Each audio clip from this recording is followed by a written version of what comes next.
बहुत बधाई हो आप सभी को कि ये जो रोड है वो एमडीआर स्पीकर को भी है।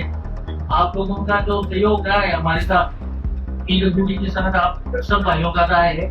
लेकिन ये रोड को हम 5-7 दिन जितनी जल्दी हो सके हम इसका पूरा सर्वे करके अब जल्दी से जल्दी जितना हो सकेगा मैं विश्वास दिलाता हूँ मैं सब कराऊंगा। तेजाजी महाराज की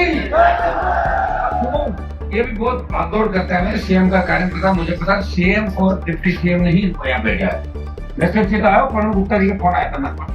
आपने किधर, अब तो आप एस्टिमेट ऐसा बनाओ कि दोबारा 25 साल तक इस सड़क को अपने को छेड़ना नहीं किसी तरह वो पैसा लगेगा तब करेंगे। के सालवा कला गांव में बीते कई दिनों में 60 किलोमीटर लंबी सलवा पीपड़ा रोड रतकुड़िया घाघटा तक के निर्माण की मांग को लेकर धरना चल रहा था। धरने में पहुंचे आरएलपी सांसद हनुमान बेनीवाल ने रात 11 बजे बड़ा ऐलान कर दिया। कहा अब सीधा जोधपुर कुछ होगा। जैसे ही बेनीवाल का ऐलान हुआ प्रशासन में हड़कंप मच गया। आधी रात को पहुंचे अधिकारियों ने न सिर्फ 60 किलोमीटर सड़क बनाने का वादा किया बल्कि जल्द से जल्द काम शुरू करने का भी आश्वासन दिया। इसके बाद बेनीवाल ने धरना समाप्ति की घोषणा की। गांव के लोगों का कहना था कि इतनी फुर्ती तो हमने कभी नहीं देखी और सच में ये था आधी रात का सड़क संग्राम जिसमें जनता की जीत हुई। बहुत बधाई हो आप सभी को कि ये जो रोड है वो एमडीआर स्पीकर को भी है। आप लोगों का जो सहयोग रहा है हमारे साथ, पीडब्ल्यूडी के साथ आप सब भाइयों का रहा है।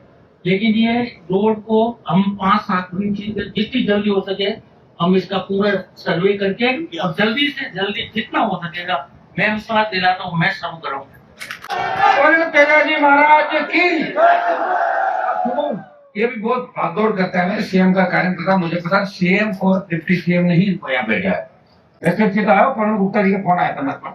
आपने किधर, अब तो आप एस्टिमेट ऐसा बनाओ कि दोबारा 25 साल तक इस सड़क को अपने को छेड़ना नहीं किसी तरह वो पैसा लगेगा तब करेंगे और कोई किसी तरह की अड़चन भी नहीं आएगी।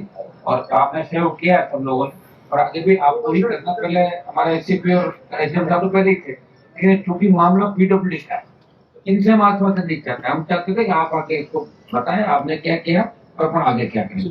तो सरकार की तरफ से आए हैं, अपन इन पर भरोसा करें जो काम तो यही कराने वाले हैं और काम तो अपना हो गया। जो मुख्यमंत्री लगातार 5 बार फोन पर बात कर रही थी और प्रणब गुप्ता जी जो सीओ थे यहाँ के डीजी इंटेलिजेंस उनसे भी बात हुई, सबसे बात होगी। मौके पे इनको भेजा, सीएम ने भेजा है कि आप जाके एक बार बात करो तो मान लें हो गई। और क्या है तादाद के अंदर आप लोग चारों तरफ, मुझे पता है कि जैसे ही कूच यहाँ से होगा पूरे जोधपुर जाएंगे जब तक हजारों लोग हो जाएंगे इस कूच के अंदर।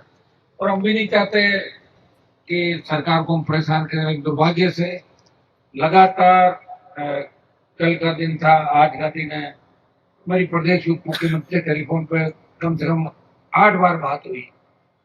प्रवीण गुप्ता जी से हुई बात, जो इनके डीजी इंटेलिजेंस से हुई, कई लोगों से बात हुई, लेकिन सरकार इस बात को सीरियस नहीं ले रही।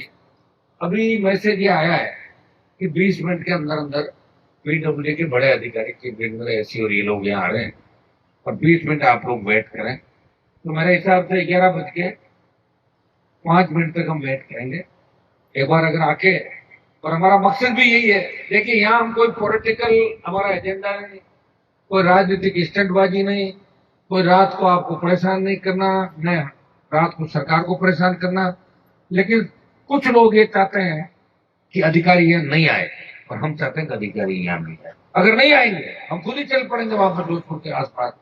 तो मेरे पास जो टेलीफोन आया अभी, उन्होंने कहा साहब आप थोड़ा हमें समय देते, तो कोई दिक्कत नहीं, तो बैठेंगे 5 मिनट वहां भी जाके वही बात करनी है। और मकसद हमारा यही है कि 62 किलोमीटर जादीवाल से रतकुड़िया तक रोड बढ़ाना, ये हमारा मकसद है। जब तक हम मकसद को, लक्ष्य को लेकर चलेंगे तब तक लंबा चलेंगे। और मेरा मकसद अभी कुछ 3-4 मामले दूसरे मुकाबला करके करते थे, 11:05 7 मिनट तक रुक जाएंगे, आकर वो घोषणा कर देते हैं कि साहब कितने दिन में काम चालू, सरकार से बात। हम यही चाहते हैं ना, इसके अलावा तो दूसरा एजेंडा नहीं आज हमारा एजेंडा आज सरकार को परेशान करना है, कोई मुद्दा नहीं है ना। आज का मुद्दा सिर्फ यही है। मैं धन्यवाद दूंगा सालवा से लेके जाजीवाल रतकुड़िया तक के बीच के जो गांव है हमारे, तब बहुत बड़ी आवश्यकता थी सड़क की। और इन्होंने 17 दिन तक नौजवानों ने, किसानों ने, सर्व समाज ने इस लंबा धरना दिया। कल पुलिस ने इनको परेशान भी करने की कोशिश की कि आप जाएं, हटें, सीएम का कार्यक्रम है। तो सरकार डरती है छोटे छोटे मामले हो नहीं जाए, सीएम की नजर में आ जाए। लेकिन आप डटे रहे और आपने मुझे कहा कि 14 तारीख को आपको आना है। मैं पहले धरने पे गया, सोचेगा आपने स्वागत किया। रास्ते के अंदर नागौर से निकलने से थोड़ा लेट हो गया था। 4, 5, 5:30 बजे मैं दिल्ली से जयपुर होता हुआ जयपुर धरने से नागौर पहुंचा। यहाँ मैंने धरने पे ये कहा कि धरना समाप्त नहीं करना, एक बार यहाँ चलेंगे, यहाँ चलने के बाद आगे की बात करेंगे। खूब समय हमने दे दिया सरकार को, और अब सरकार ने कहा 20-25 मिनट का समय में वो दे देते हैं। और क्या करना, 20-25 मिनट दे दें समय। बात तो एक वहां करके भी बीच में वही देना है, वही करना है, तो देख लेते हैं। फिर नहीं है तो फिर चल पड़ेंगे वहां पे, जैसा आप चाहोगे। मेरी इच्छा भी पूछ के आपकी भी है, 25 मिनट बात कर लेंगे। कुछ करना और क्या रहे तो 25 साल से कुछ ही करना हम लोग तो। लेकिन आज जो कूप का एजेंडा है, मुझे पता है लंबे समय से, और जोधपुर के अंदर जो सिस्टम सड़ा हुआ है इस बार, भजन लाल जी अगर छोड़ रहे हो तो इनको कहना चाहूंगा कि कमिश्नर को ऐसे व्यक्ति को लाके पटक दिया जिसने बीकानेर रेंज की ऐसी तैसी कर दी थी। जोधपुर ग्रामीण में नागौर से लाके पटक दिया उसको। आईजी कौन है, ऊंचे लोग कौन है, शर्म आने वाली बात। पहले मैं जब आता था तो अगर डीसीपी कमिश्नर अपना बात कर लेते, शर्म आने वाली बात है कि डीजी इंटेलिजेंस बात कर रहे हैं, लेकिन जोधपुर का कमिश्नर डीजी इंटेलिजेंस और मुख्यमंत्री से बड़ा हो रखा। उसको पता नहीं कि अगर कूच होगा और 19-20 हो गई तो एपीओ हो जाएगा। आगे एक कमिश्नर एपीओ हुआ था, याद है आपको, जब अग्निवीर का आंदोलन हुआ था तो कमिश्नर की ऐसी लात पड़ी थी कि आज तक याद रखा है। शायद ये इधर उधर नेताओं की चापलूसी करके पोस्टिंग लेके बैठा, इसको पता नहीं है। हम राजस्थान में लंबे चलेंगे और जिस दिन सरकार के अंदर आ गए सारा नाप देंगे, तेरी सारी सेटिंग खत्म कर देंगे। ये भी कि भाइयों इन लोगों से हमें लड़ना है। ये संदेश हम दे रहे हैं सरकार को, भजनलाल को। आप यहाँ जोधपुर के अंदर हो, सारी गंदगी जोधपुर में लाके टिका दिया। ये इस गंदगी का नुकसान किसको होगा? इनका जोजरी नदी वाला वो फैक्ट्रियों का पानी जा रहा है तो खेतों का नुकसान हो रहा है, और कचरा लाके डाल दिया आपने, कहीं कमिश्नर के रूप में, कहीं दूसरे रूप में। तो नागौर से कचरा डाला, कहीं यहाँ डाल दिया, कहीं बीकानेर से कचरा उठाया यहाँ फेंक दिया। तो जोधपुर को क्यों परेशान करो मुख्यमंत्री जी? यहाँ के नेता तो मरे हुए होंगे, उनको कोई मतलब नहीं। उनको पता है कि जब टिकट मिलेगा, सिंबल मिलेगा, जीत जाएंगे। खुद की तो औकात नहीं, हैसियत नहीं। वो लड़के 5000 वोट नहीं ले सके खुद के सिंबल पे, खुद की पार्टी से निर्दलीय। इसलिए वो अपना टाइम पास करें, मौज मस्ती करें, उनको कोई मतलब नहीं। हमारे बेचारे ओशिया के एमएलए बताओ, एकमात्र पूरे संभाग में जाट विधायक है, उनको अपमान किया एयरपोर्ट में बुला के, आपका नाम नहीं है। मैं कह रहा हूँ इस कौम को कितना ही अपमानित कर लो, ये कौम इस राजस्थान की सत्ता पे कब्जा करेगी, शेड्यूल कास्ट के ओबीसी के भाइयों को साथ लेके, और देश के अंदर फिर हमारा राज आएगा। जिस तरह चरण सिंह जी, देवीलाल जी ने पूरे देश को जगाया, सत्ता पे कब्जा किया, और देवीलाल जी ने तो सत्ता ही वीपी सिंह को दे दी। सर का ताज उतार कोई देता है क्या? लोग अपने स्कॉर्पियो की सीट पर किसी पर नहीं बैठाता। तो ये भैया त्याग समर्पण करने वाली जाति है, और मैंने भी किसानों के लिए त्याग समर्पण किया। अग्निवीर, पहलवान बेटियां, यहाँ वहां आपने देखा कांग्रेस मेरे छोरे मार रही थी, फिर मैं इनके साथ खड़ा था। बीजेपी मार रही थी, फिर भी खड़ा था। आज मैंने ये भी कहा कि जगदीप धनखड़ को 1 महीने का समय हमने दिया था। उस समय जब मुझे पूछा मीडिया ने, 1 महीना तो होने वाला, 4-5 दिन का, 1 महीने से पहले हम और दे देंगे 3 दिन का।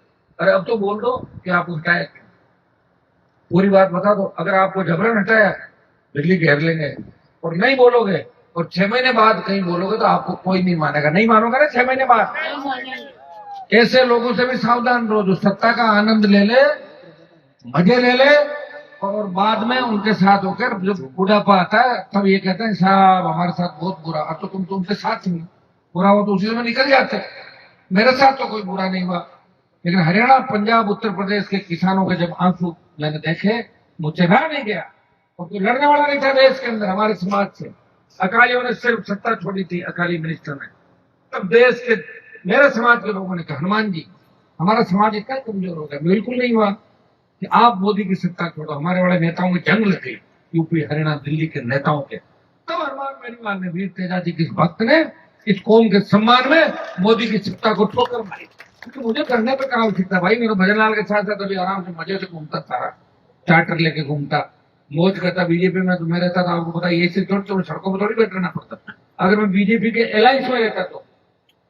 लेकिन भाइयों ये समय चक्र है, हमारे लोग भोले हैं, कौम भोली है। कोई भी बरगला के दो छोटे मोटे काम दिला के कहीं भी बयान दिला देता है, कहीं भी बिठा देता है, ले जाता है। जो लोग आगे बढ़ जाते हैं पीछे वाले को भूल जाते हैं। जो बड़े अधिकारी है वो पोस्टिंग के लिए अपने ही लोगों को मारते हैं।